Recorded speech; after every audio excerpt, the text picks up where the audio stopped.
లోక్సభలో మాట్లాడుతూ ఆంధ్రప్రదేశ్ రాష్ట్రంలో లిక్కర్ స్కామ్ జరిగిందని,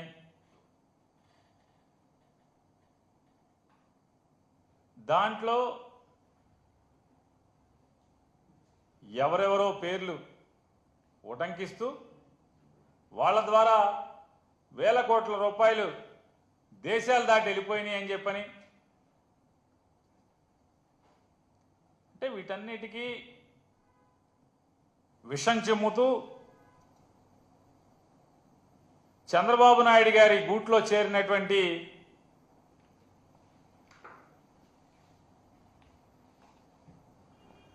ఫ్లెమింగో పక్షి లాంటి ఈ పెద్ద మనిషి గారు గూడు మారాడు. కొత్త గూడులో చేరి చంద్రబాబు చెప్పినట్టుగా చిలక పలుకులు పలుకుతున్నారు లోక్సభలో. వాస్తవాలు మాట్లాడితే ఎవరికి ఇబ్బంది ఉండదు, కానీ చంద్రబాబు నాయుడు మెప్పు కోసం ఈ రకమైనటువంటి విషం చిమ్మే కార్యక్రమం. జగన్మోహన్ రెడ్డి గారిని ఏదో రకంగా రాజకీయంగా నిందలు వేద్దామని చెప్పని, తద్వారా ప్రజలలో జగన్మోహన్ రెడ్డి గారి యొక్క నాయకత్వాన్ని తగ్గిద్దామనేటువంటి తప్పుడు కుట్రలో భాగమే ఈ లావు శ్రీకృష్ణ గారి చిలక పలుకులు అనేది ఇవాళ మనందరికీ అర్థమవుతున్నాయి. ఆయన ఏ గూడు నుంచి ఏ గూడుకి మారినా ఏదో ఒకటి ఇవాళ ఒక 21 మంది లోక్సభ సభ్యులకి నాయకత్వం వహించేటువంటి లావు శ్రీకృష్ణ గారు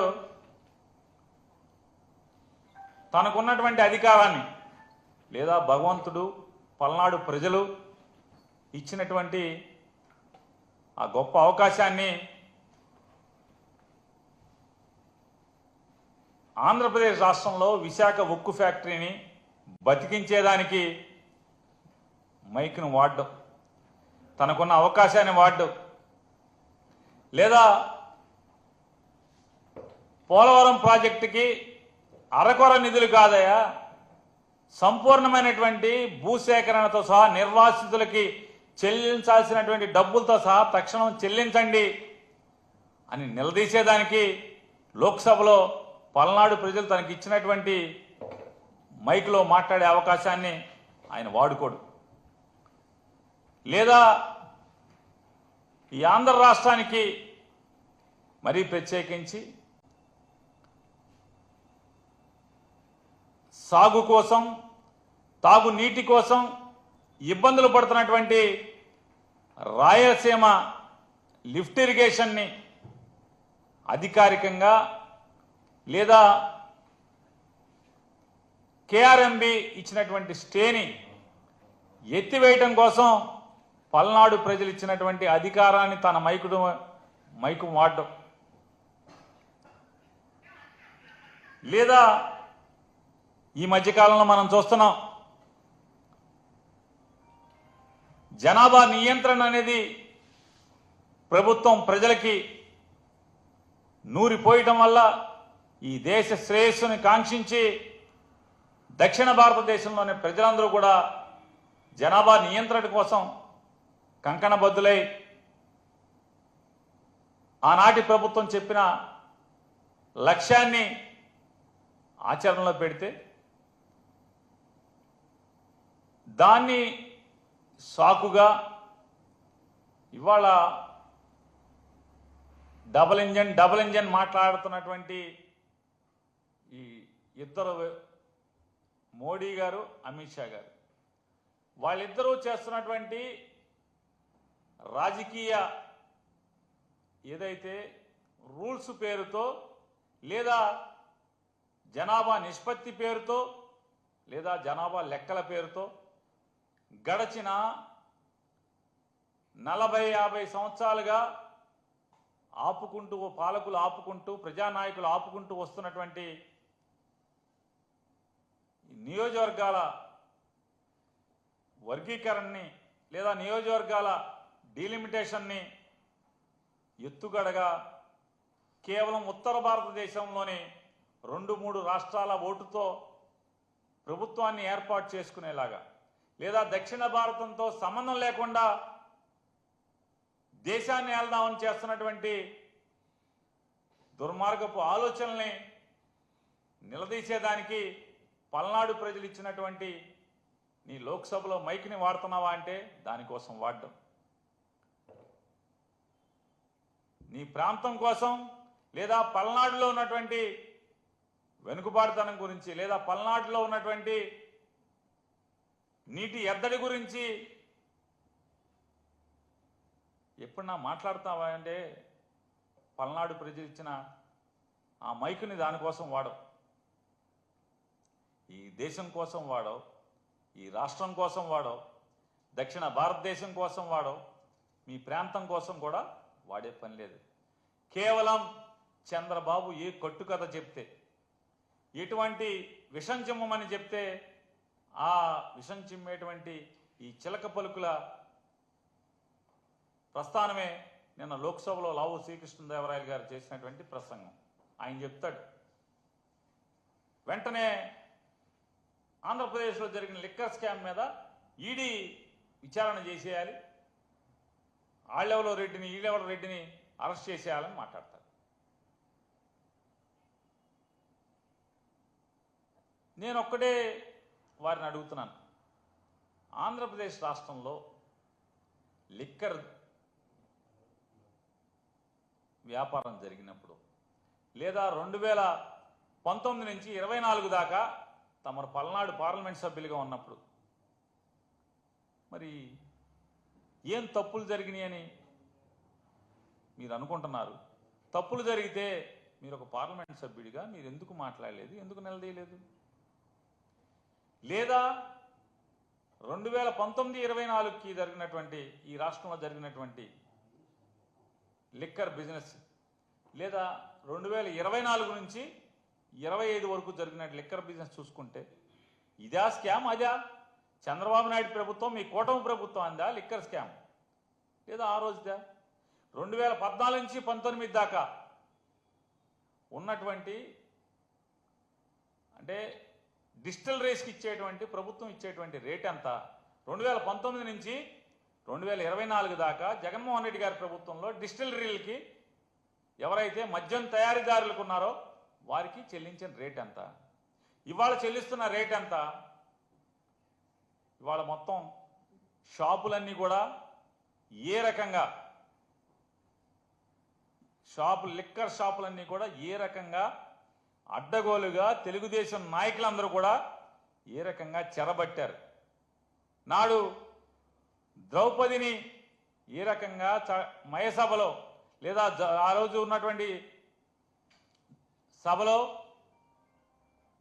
దుశ్శాసనుడు చెరబట్టినట్టుగా ఇవాళ లిక్కర్ వ్యాపారం మొత్తాన్ని తెలుగుదేశం పార్టీ శాసనసభ్యులు, తెలుగుదేశం పార్టీ నాయకులు మొత్తం ఎవరికైతే షాపులు వచ్చినాయో లేదా ఎవరి దగ్గర బార్లు ఉన్నాయో వాళ్ళందరినీ దుర్మార్గంగా, దౌర్జన్యంగా లేదా కిరాతకంగా పోలీసుల్ని ప్రయోగించి షాపులు లోపరుచుకోవటం, లేదా రూపాయి పెట్టుబడి లేకుండా నాకు ₹10 వాటా ఇవ్వాలి, పావలా వాటా ఇవ్వాలని చెప్పని పేక మీద కత్తి పెట్టడం, లేదా మీ ఇష్టారాజ్యంగా ఎంఆర్పి కంటే కూడా అత్యధికంగా మీరు అమ్ముకోండి, నాకు మాత్రం నెలకింత లంచం ఇవ్వండి అని చెప్పని లంచాలు దండుకుంటున్నటువంటి కింద నియోజకవర్గ స్థాయి తెలుగుదేశం పార్టీ శాసనసభ్యుల దగ్గర నుంచి ఈ రాష్ట్ర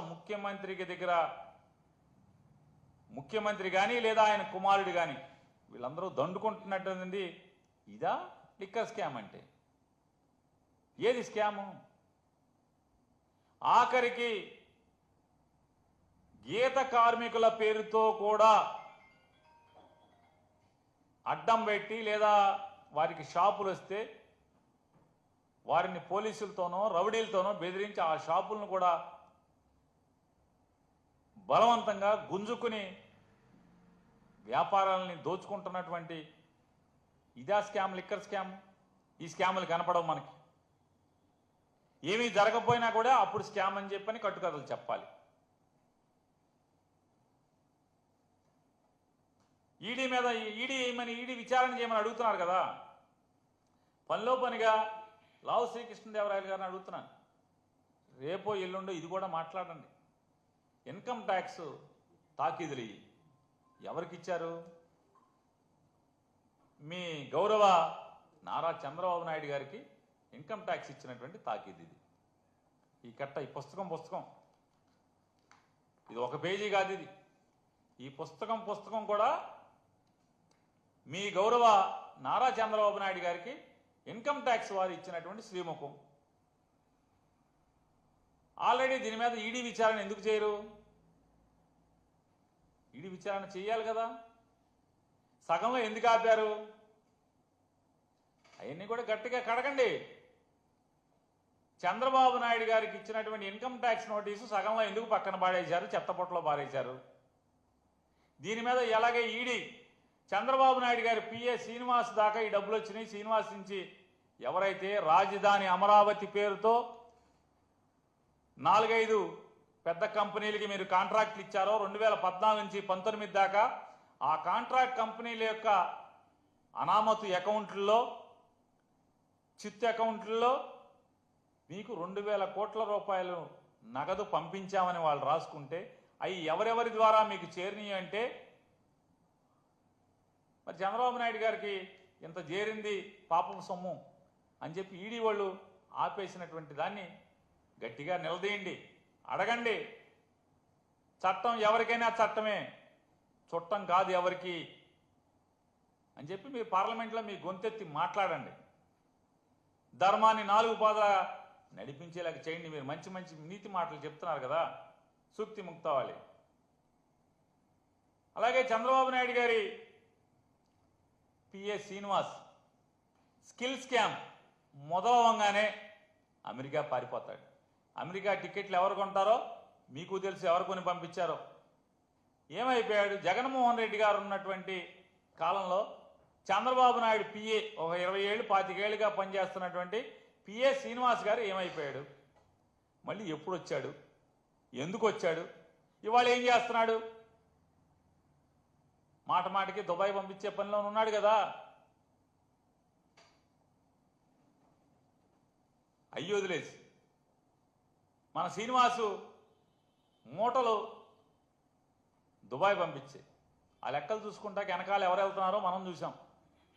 ఆ పేరుతో ఈ పేరుతో, ఏది పరిశ్రమలు తెస్తామనే పేరుతో ఊరికే వెళ్తాం, ఊరికే తిరిగి రావటం. కానీ దారిలో దుబాయ్లో ఆగుతారు.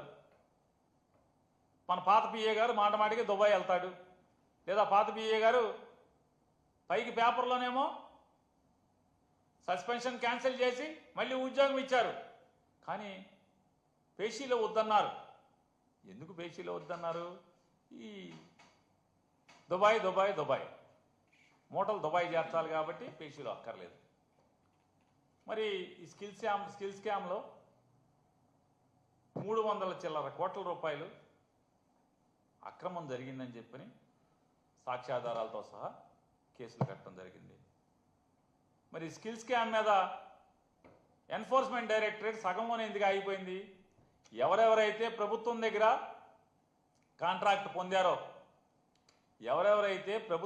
కాంట్రాక్ట్ పొందారో, ఆ కాంట్రాక్ట్ పొందినటువంటి ఆ వ్యక్తులు వాళ్ళ దగ్గర మాత్రమే ఈడీ ఎందుకు ఆగిపోయింది?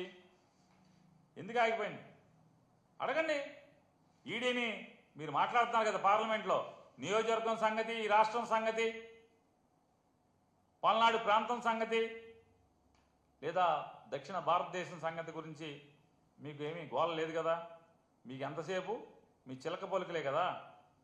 మరి దాంట్లో ఎక్కడ ఆగిపోయింది?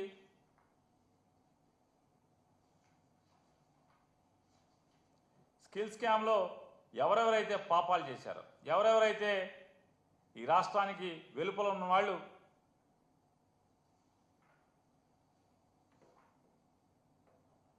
370 చిల్లర కోట్లు 380 కోట్ల రూపాయలు సుమారుగా ప్రజల సొమ్ముని దోచుకున్నారని చెప్పి ఈడీ కేసులు కట్టి అరెస్ట్ చేసింది కదా.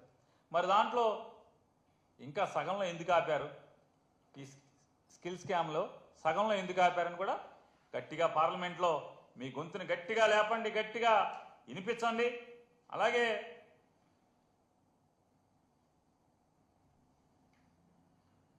కృష్ణదేవరాయలు గారు ఇవాళ మీరు చాలా పద్ధతిగా మాట్లాడుతున్నట్టుగా చెప్తున్నారు కదా. ఎక్సైజ్ శాఖలో ఎవరైతే ఎండీగా పనిచేసినటువంటి వాసుదేవ్ రెడ్డి గారు ఉన్నారో, వాసుదేవ్ రెడ్డి గారు 3 సార్లు కోర్టులో పిటిషన్ దాఖలు చేశారు. అయ్యా, నన్ను పోలీసు వారు వేధిస్తున్నారు, భయపెడుతున్నారు, భయభ్రాంతులకు గురి చేస్తున్నారు, నన్ను బెదిరిస్తున్నారు, 164 జడ్జి గారి ముందు వాంగ్మూలం ఇమ్మని చెప్పని, తప్పుడు వాంగ్మూలం ఇమ్మని చెప్పని బెదిరిస్తున్నారని చెప్పని వాసుదేవ్ రెడ్డి గారు ఎవరైతే 2019-24 మధ్యలో బెవరేజెస్ కార్పొరేషన్ ఎండీగా చేశారో ఆయన సాక్షాత్తు హైకోర్టు న్యాయమూర్తులకి విన్నవించుకుంటే ఇవాళ అతన్ని అదిరించి బెదిరించి లొంగ తీసుకుని 164 స్టేట్మెంట్లు ఇప్పించి మీకు కావాల్సినట్టుగా అదొక తప్పుడు కేసులో ఏదో రకంగా ఎవరో ఒకరిని అరెస్ట్ చేయాలి, వైఎస్ఆర్ కాంగ్రెస్ పార్టీ వాళ్ళని ఏదో రకంగా జగన్మోహన్ రెడ్డి గారిని అరెస్ట్ చేయాలి.